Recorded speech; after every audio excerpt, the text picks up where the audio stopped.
My name is Clara Montgomery, and for 42 years, my world was a duet.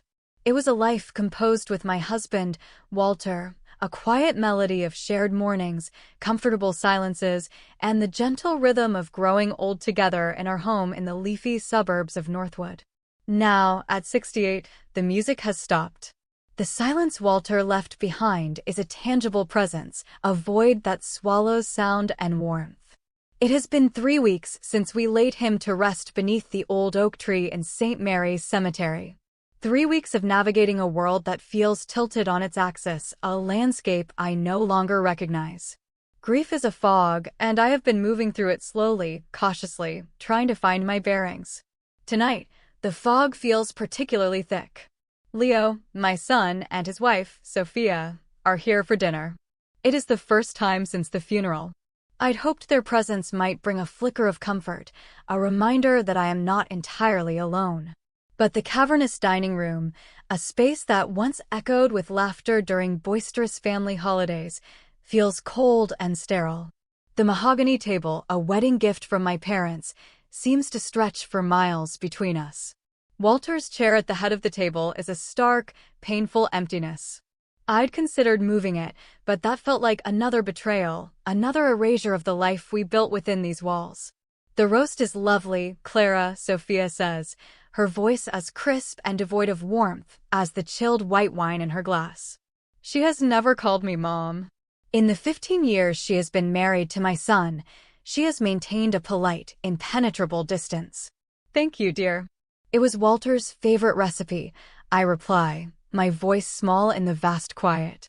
Leo, my Leo, who used to bring me dandelions and scraped knees, stares at his plate.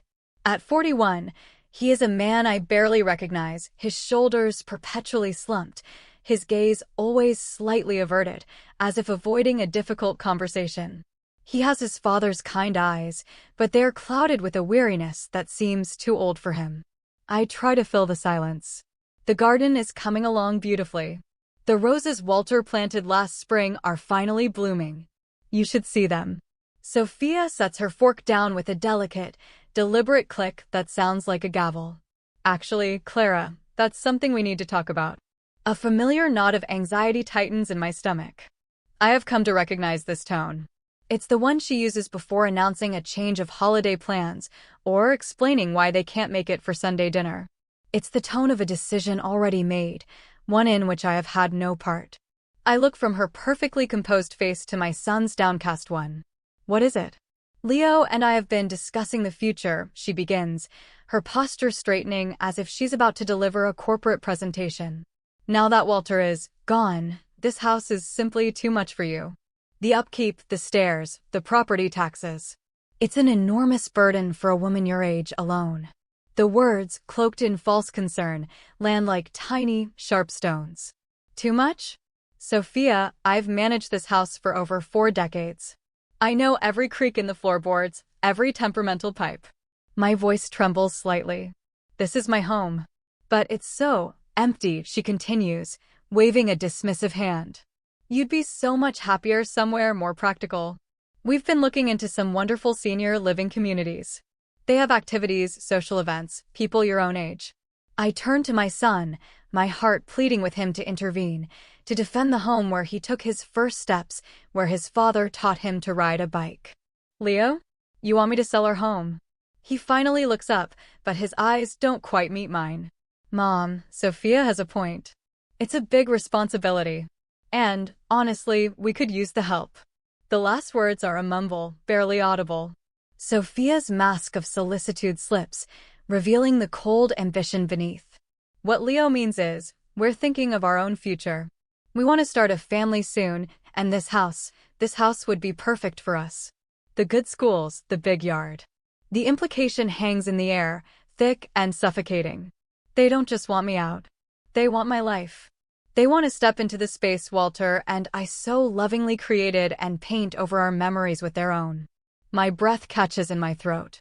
You want my house? Sophia's voice hardens, the pretense of kindness dissolving completely. Now that your husband is dead, grieve, pack your bags, and never come back, she says, Her words a chilling echo of a sentiment I now realize she has held for years. I stare at her speechless. The cruelty is so blatant, so raw, it feels like a physical blow. I look to Leo, expecting, praying for outrage, for a defense of his mother. Instead, a slow, faint smile touches his lips. He gives a small, almost imperceptible nod. "The house was never really yours anyway, Mom," he says softly, as if explaining a simple, unchangeable fact. "It was Dad's. Just living here." The unspoken words thunder in the silence. As if my 42 years of marriage, of partnership, of turning these four walls into a sanctuary of love and memory, were nothing more than a long-term tenancy that had just expired. Something inside me, something I thought had shattered with Walter's passing, shifts. It doesn't break, but hardens. A cold, quiet clarity cuts through the fog of grief. I see them, really see them, for the first time. My son, weakened by his wife's ambition, and his wife, a woman who sees family not as a bond of love, but as a ladder of acquisition. I rise from my chair, my movement slow and steady, my spine straighter than it has felt in weeks. My hands are perfectly still. I see, I say, my voice a quiet murmur that holds more weight than all their loud pronouncements. "I'll need some time to make arrangements." "A month," Sophia says, already calculating. "That should be more than enough time for you to find a suitable place and sort through your things." A month. 30 days to dismantle a lifetime. Leo looks uncomfortable now, perhaps sensing a shift in the atmosphere he can't quite name. "Mom, it's for the best," he says, the words sounding hollow even to him. "You'll be happier." I walk past them, out of the dining room and up the familiar staircase, each step a silent farewell. I go to the bedroom I shared with Walter. His scent, a comforting mix of sandalwood and old books, still lingers in the air. His reading glasses sit on the nightstand, exactly where he left them. I sit on the edge of our bed and look at my reflection in the antique dresser mirror. A woman with silver hair and eyes that have seen too much sorrow. A woman who has just been told she is a guest in her own life. But as I sit there, a new feeling begins to surface beneath the layers of pain and shock. It is not anger, not yet. It is resolve. Walter was a meticulous man. A planner. He handled our finances, not to exclude me, but because he said it was his job to worry so I wouldn't have to. He taught me, though, to read the fine print, to keep careful records, to understand the foundations of things. Tomorrow, I will not start packing boxes. Tomorrow, I will go to the bank. I will start at the beginning, and I will learn, piece by piece, the exact foundation upon which my life has been built. And I will find out for myself what was truly mine. The morning sun, usually a welcome guest in my kitchen, felt different today. It illuminated dust motes dancing in the air and cast long shadows that seemed to highlight the emptiness of the house. 10 days had passed since that devastating dinner. 10 days of Sophia calling with helpful suggestions for senior apartments and Leo leaving awkward voicemails about realtors. They were moving with a chilling efficiency, already mentally renovating my home while I still walked its halls. I had spent those 10 days in a state of suspended animation, moving through the motions of my life while a quiet storm brewed within me.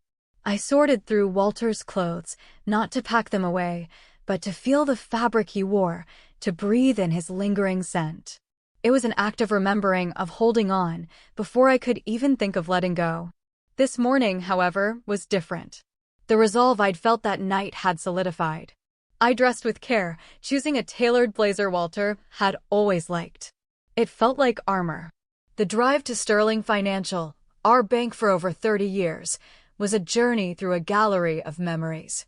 The park where Leo fell off the swings, the bakery where we bought his birthday cakes, the corner where Walter and I would always stop for ice cream on warm summer evenings. Diane, the branch manager, greeted me with the gentle, practiced sympathy she reserved for the recently bereaved. "Clara, I was so deeply sorry to hear about Walter. He was such a wonderful man. Always had a story about his garden." "Thank you, Diane." "He spoke very highly of you, too," I said, sinking into the plush chair opposite her desk. My handbag, containing a single, empty notebook, felt heavy in my lap. "I'm here because I need to understand my financial situation." Walter handled everything, and I'm afraid I'm rather at sea. Diane's expression was one of pure empathy. Of course. It's completely understandable. Let's take a look at everything together. She turned to her monitor, her fingers clicking softly on the keyboard. A moment passed, then another. Her brow furrowed slightly. Well, this is interesting. My heart gave a nervous flutter. Is something wrong? Had Leo and Sophia already tried to make a move? Oh no, not wrong at all, she said, her eyes still on the screen. It's just, there's more here than I expected. Let's start with the basics. She printed a statement and slid it across the desk. This is your joint checking account. Healthy balance, used for household expenses. No surprises there. I nodded, a small wave of relief washing over me. And here, she printed another sheet, is your joint savings account. Again, very healthy. Walter was clearly a diligent saver. The figure was substantial, enough to live on for several years. This was the nest egg I knew about, the one we'd spoken of. That's a relief, I breathed.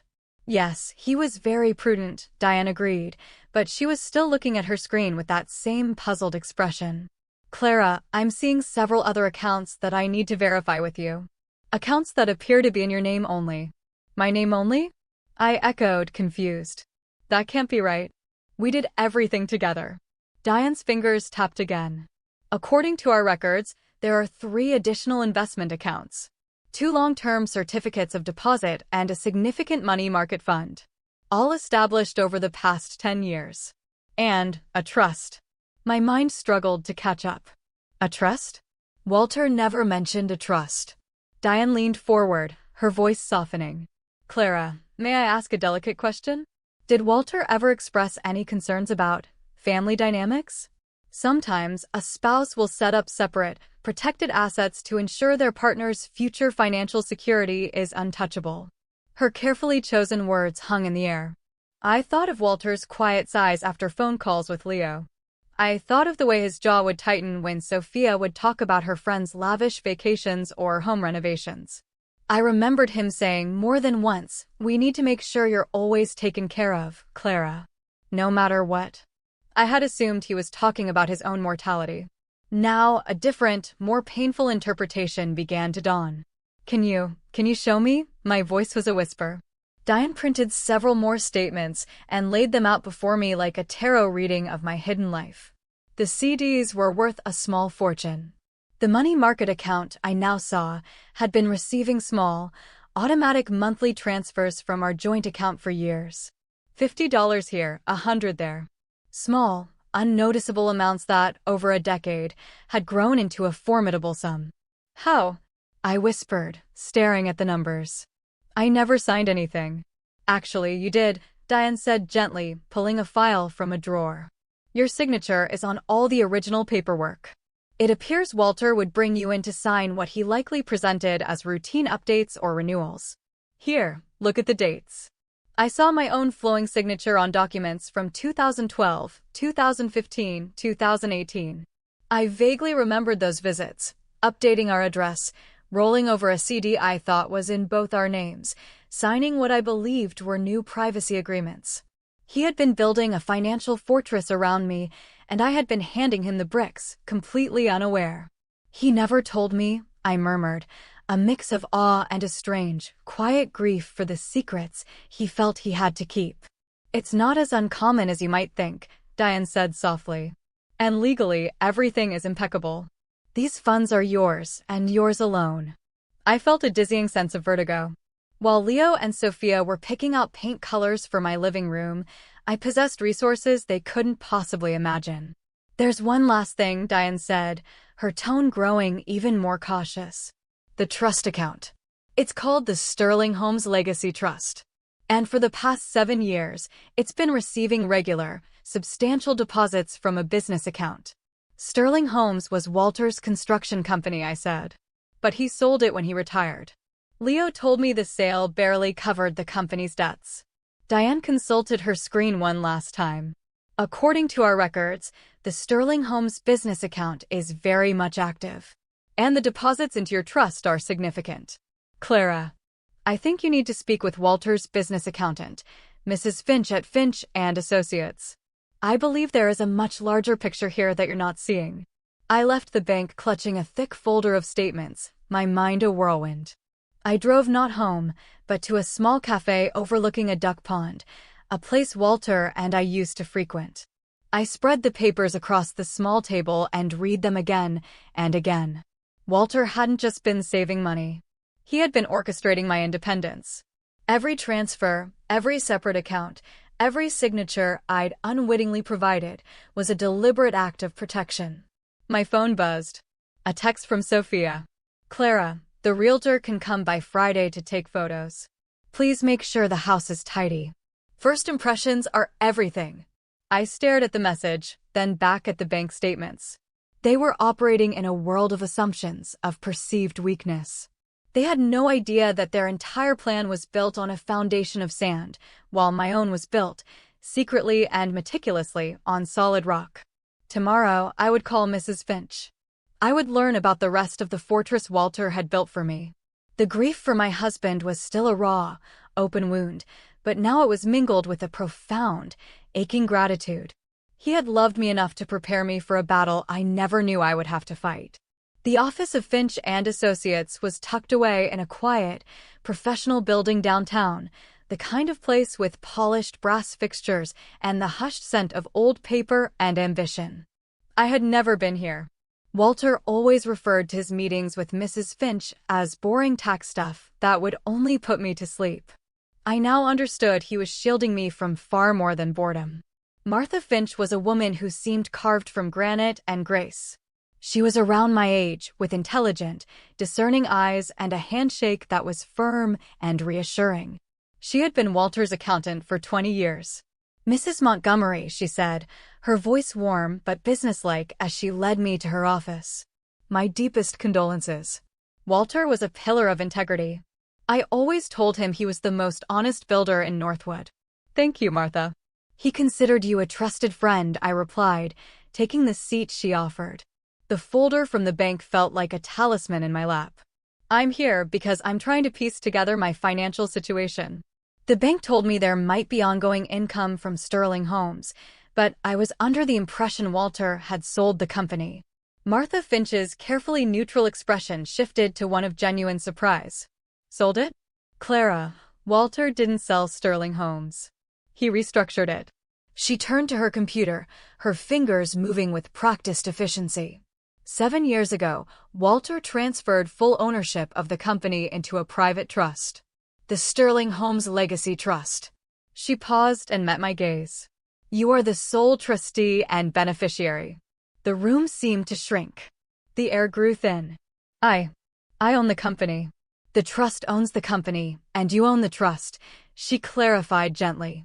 And it's been doing very well. After the restructuring, Walter shifted the focus to smaller, high-end renovation projects and custom builds. Less risk, steadier profits. He was a very shrewd businessman. She printed a stack of papers and slid them across her desk. These are the profit and loss statements for the last 5 years. As you can see, the net income is quite substantial. I stared at the columns of numbers, my mind struggling to comprehend the figures.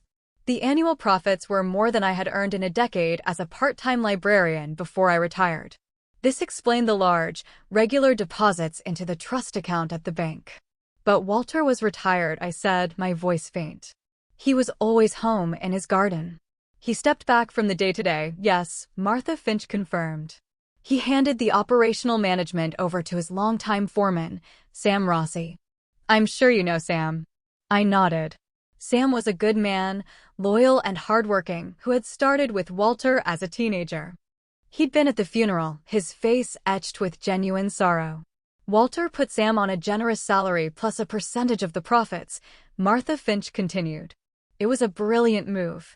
It kept Sam motivated and ensured the quality of work never slipped.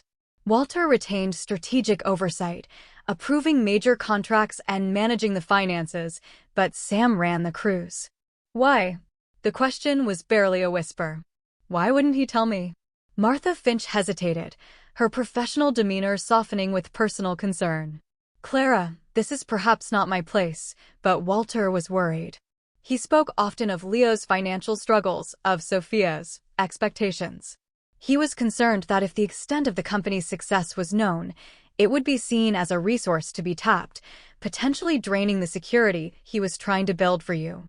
The pieces clicked into place with a painful, resonant clarity.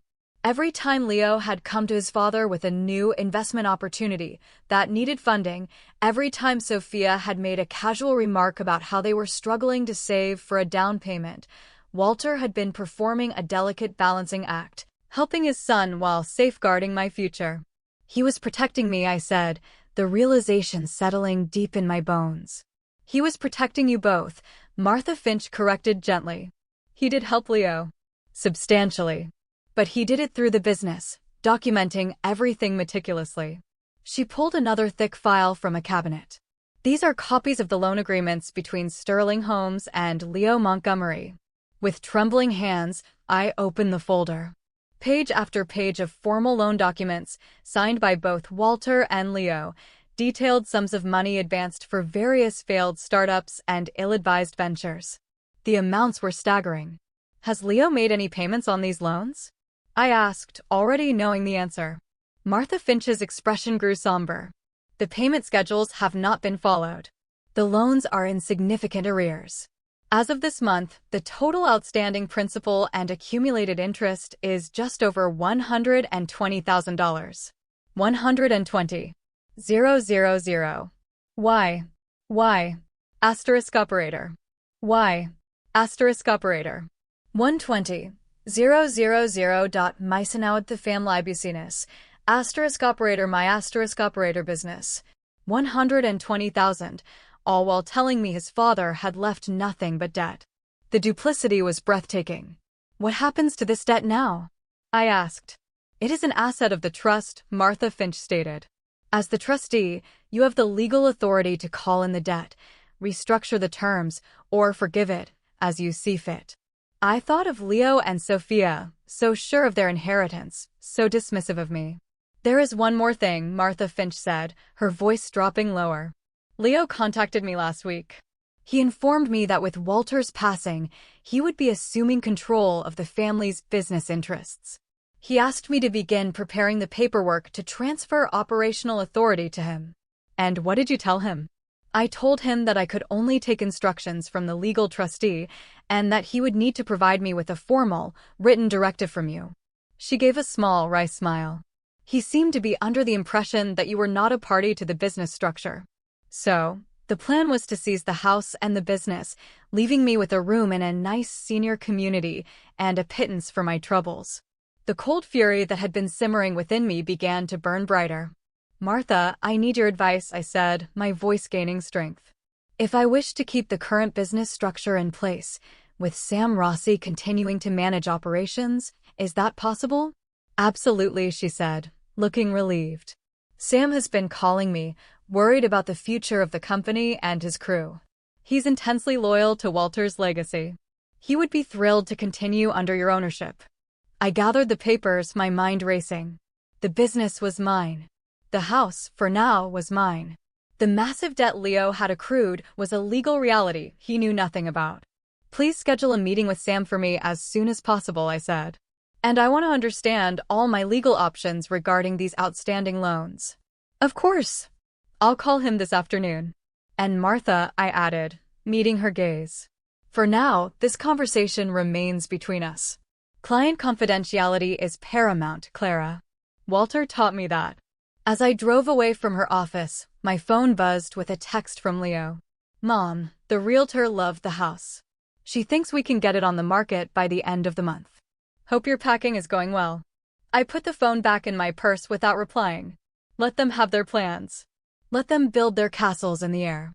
They had no idea the ground beneath their feet was about to give way. That evening, I sat in Walter's study, surrounded by his files, and for the first time, I didn't feel overwhelmed. I felt empowered. He had left me a map and a key, and I was finally learning how to use them. Sam Rossi sat at my kitchen table, his large, work-worn hands wrapped around a mug of coffee, looking out of place amongst the chintz curtains and ceramic rooster collection. He was a man of the earth, solid and dependable, and his face was a roadmap of worry. Mrs. Montgomery, to be honest, I've been sick with worry since we lost Walter, he said, his voice a low rumble. Leo came by one of the job sites last week. Started talking about assessing assets and liquidating redundancies. Sounded like he was planning to sell us all for scrap. I poured myself a fresh cup, the familiar ritual a steadying anchor. Sam, tell me exactly what happened. He wanted a full inventory. Every truck, every power tool, every contract. Wanted the keys to the main office and the equipment yard. Sam's jaw tightened. Said as the new head of the family, he needed to get a handle on his father's messy finances. And you? I told him Walter's instructions were always clear. I answer to the legal owner of Sterling Homes, and until I saw official paperwork, I couldn't hand over so much as a screwdriver. Sam met my eyes, a flicker of defiance in them. He never said the legal owner was Leo. Relief, warm and profound, flooded through me. Walter, in his quiet wisdom, had chosen his people well. He had put a guardian at the gate. Sam, what I'm about to show you cannot leave this room, I said, my voice low and serious. You have my word, Mrs. Montgomery. I spread the trust and ownership documents from Martha Finch's office on the table. Sterling Homes belongs to me, Sam. Not Leo. Walter placed it in a trust for me 7 years ago. He leaned forward, his brow furrowed in concentration as he scanned the legal papers. A slow grin spread across his face. Well, I'll be. Walter Montgomery, you clever old son of a gun. He was always playing chess when the rest of us were playing checkers. He was, I agreed. And according to these records, the company has done exceptionally well under your management. A flush of pride crept up his neck. We do good work. Walter taught me that a good reputation is worth more than a quick buck. We have clients who've been with us for 20 years. I want you to continue, Sam. Exactly as you have been. I have no intention of changing a thing about the operations. His shoulders relaxed, the tension visibly draining from him. That's the best news I've heard all month, Mrs. Montgomery. For me and for the 10 families that depend on this company. But I need to understand something, I continued. Leo has been acting as though the company is his to control. What have your interactions with him been like over the years? Sam's expression darkened. He'd show up when Walter wasn't around. Ask about cash flow, upcoming client payments. More than once, he pitched me on using company funds for some can't-miss tech investment. I always told him to talk to his father. He paused, taking a sip of coffee. The thing is, I think Leo knows there was more money than Walter let on. He just doesn't know how much or where it all is. Walter was a master at pleading poverty while still finding a way to help. What do you mean? Well, when Leo would ask for a big loan, Walter would tell him the business was tight, that he'd have to move some things around. He'd make Leo sign all the official loan paperwork from the business, make it look all formal. But then he'd just let the payments slide. He was creating a paper trail of debt, but in practice, he was just giving his son money. Just then, a sleek SUV pulled into the driveway behind Sam's dusty pickup truck. Leo. It was as if our conversation had summoned him. He can't know we've discussed this, I said quickly. Sam nodded, swiftly gathering the documents. Whatever you need, Mrs. Montgomery. Walter put his faith in you. That's all I need to know. Leo walked in through the back door without knocking, a habit that had always grated on Walter. Morning, Mom. Didn't know you had company. His eyes flicked from me to Sam, a hint of suspicion in his gaze. Sam just stopped by to see how I was doing, I said smoothly. It was very thoughtful of him. Right. Leo's attention was already elsewhere, his eyes scanning my kitchen, a space he now viewed as a marketable asset. Actually, Sam, good that you're here. We need to have a serious talk about the company's future. Sam's face became a perfect mask of polite neutrality. Oh. With Dad gone, Leo continued, adopting a tone of managerial authority. Some changes are inevitable. We need to decide if it's more prudent to continue operations or to liquidate and settle the estate. I listened, fascinated by his confident performance. He was an actor in a play where he didn't know the final act had already been rewritten. And who's making these decisions? Sam asked, his tone mild.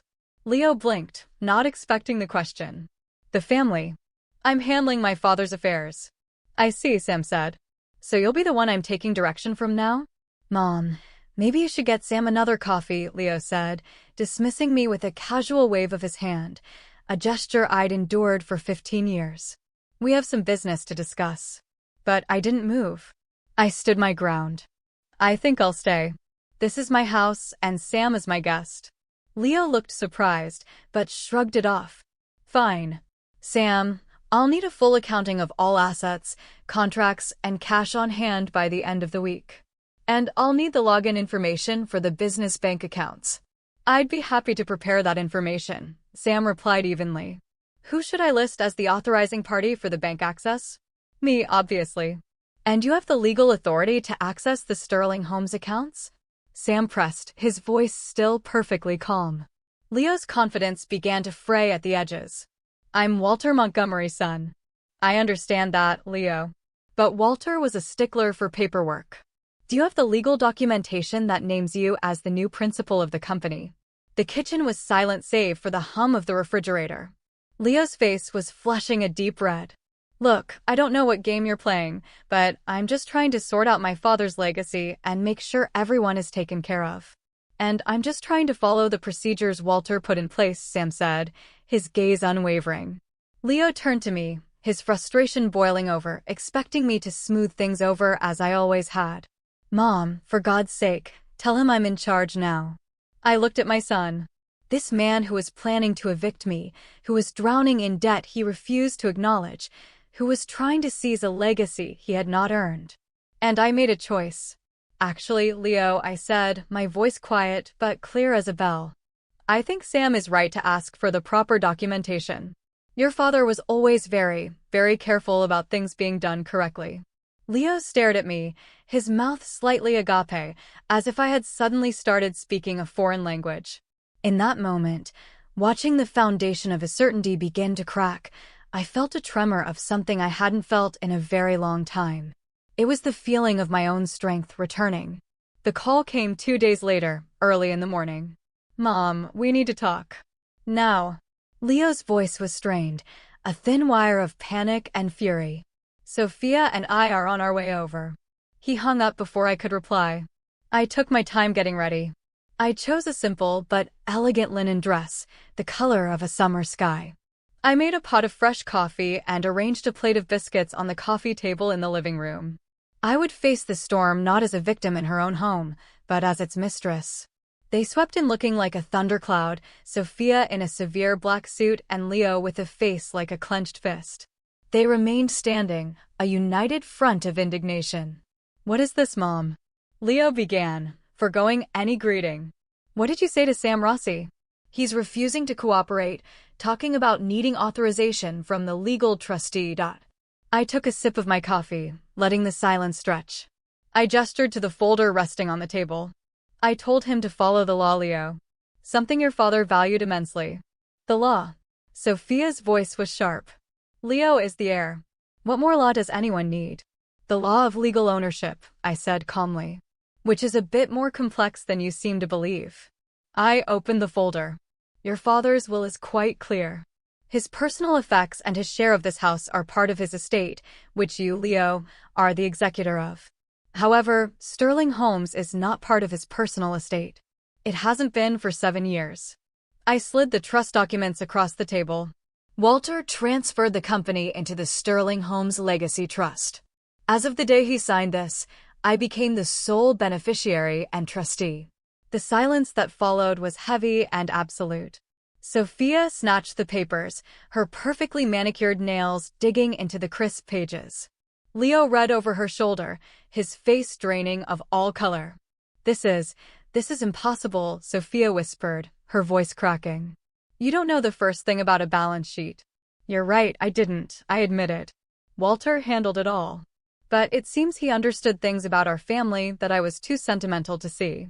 Leo sank onto the sofa, his legs seemingly giving out. But the business was failing. Dad always said it was a struggle just to make payroll.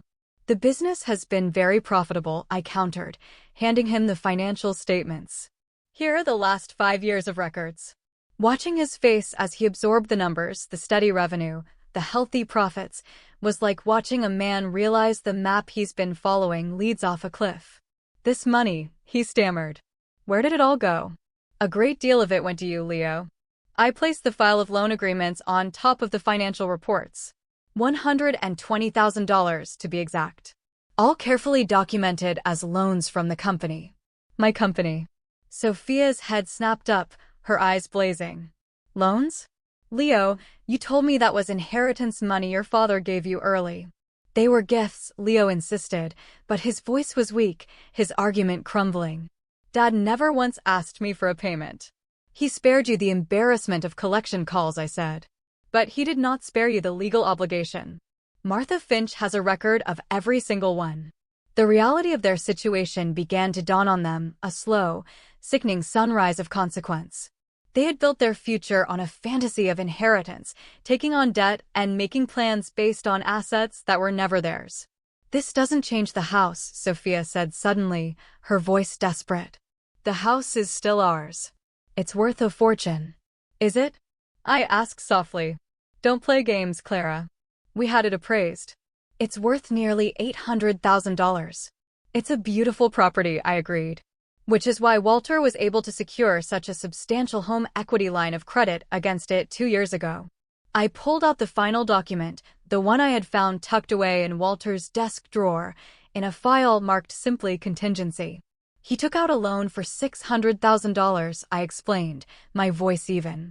"The proceeds were immediately transferred into the Sterling Homes Legacy Trust. Which means the cash is mine, and the debt belongs to the house." Sophia went pale, a truly ghastly shade of white. "No. We would have had to sign." "Actually, no. Your father and I held the title as joint tenants with rights of survivorship, but the deed was solely in his name after he inherited it from his parents. His signature was the only one required." Leo stared at the loan document as if it were a snake. "Why? Why would he mortgage our family home?" For the first time, I let the full weight of my hurt and my newfound strength show in my voice. "He did it to protect me, Leo. From this. From this very moment. From being told to pack my bags and get out of my own home by the 2 people I should have been able to count on the most. He was making sure that if this house was ever taken from me, its value would go with me." Sophia's composure finally shattered. You witch. You manipulated him. You poisoned him against his own son. Your father made these arrangements 7 years ago, Sophia. He was in perfect health.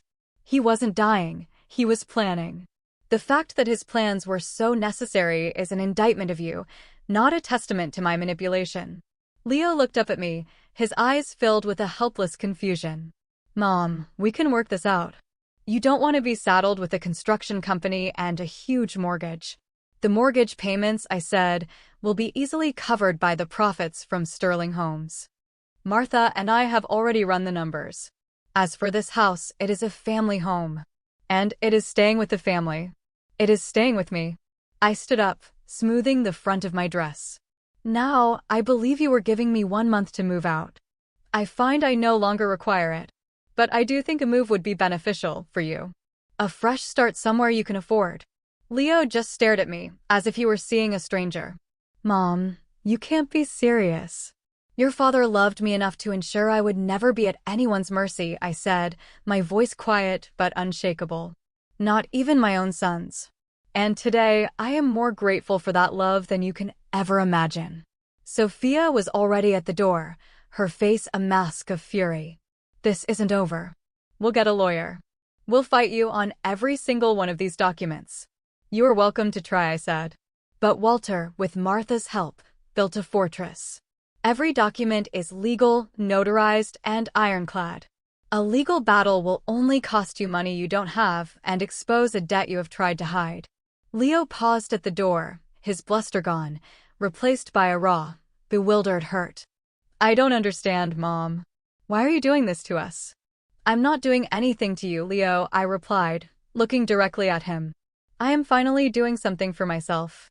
After they left, a profound quiet settled over the house. My house. And in that quiet, I felt not triumph, but a deep, resonant peace. Walter had given me more than money and assets. He had given me back my own strength. He had given me a choice. And I had chosen myself. 6 months later, the salty air of Carmel by the sea was my daily tonic. I stood on the redwood deck of my cottage, a mug of warm tea in my hands, watching the Pacific Ocean stretch out to meet the pale blue sky.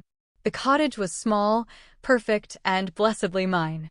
It turned out to be the final surprise Walter had left for me, purchased through the trust 3 years prior, with a note tucked into the deed, for Clara, when she's ready for the sound of the ocean and no schedule but her own. My old life in Northwood felt a world away. Sterling Homes was flourishing under Sam's steady hand. He sent me weekly reports, and we had a brief, pleasant phone call every other Friday. The profits were more than enough to cover the mortgage on the Northwood house, which I had decided to rent out to a lovely young family, and all my expenses here. I had discovered a passion for plein air painting and a talent for gardening in coastal soil. I was, for the first time in my adult life, entirely my own person. The legal battle with Leo and Sophia had ended not with a bang, but a whimper.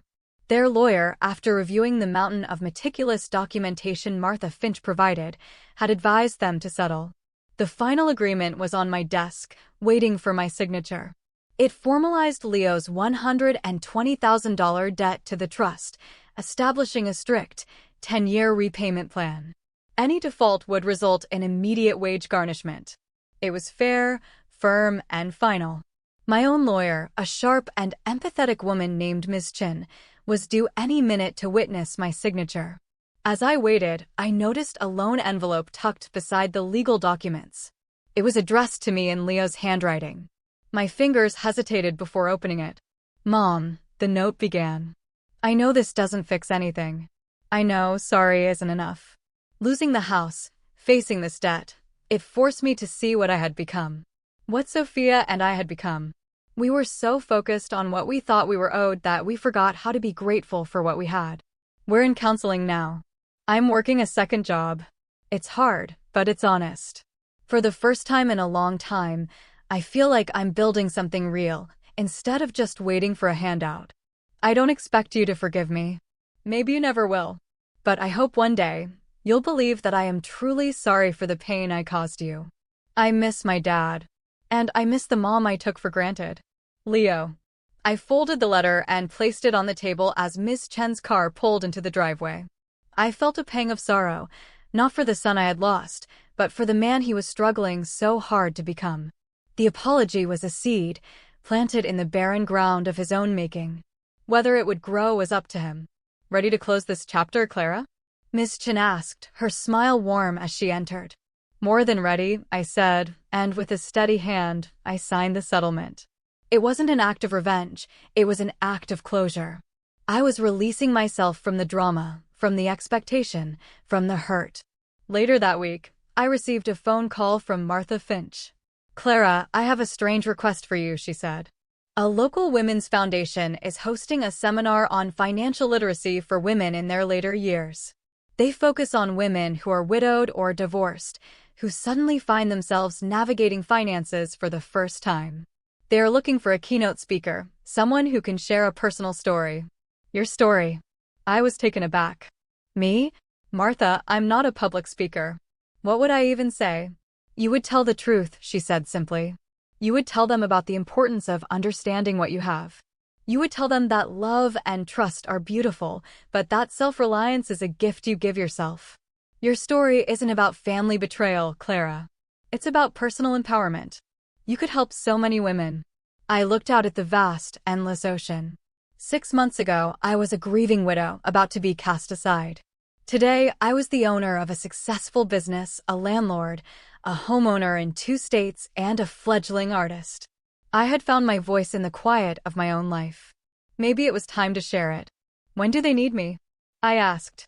That evening, as the sun melted into the horizon, casting brilliant shades of orange and violet across the water, I raised a glass of wine. It was a silent toast to Walter for his foresight and his fierce, protective love, and to myself for having the courage to walk through the fire and emerge not scorched, but forged. The relationship with my son was an unanswered question, a story whose next chapter had yet to be written. Forgiveness might come, in time, not as a pardon, but as a quiet acceptance of what was and a cautious hope for what could be. But my own future was no longer in question. It was here, in the sound of the waves, in the scent of the salt air, in the profound, unshakable peace of a life that was finally, completely my own.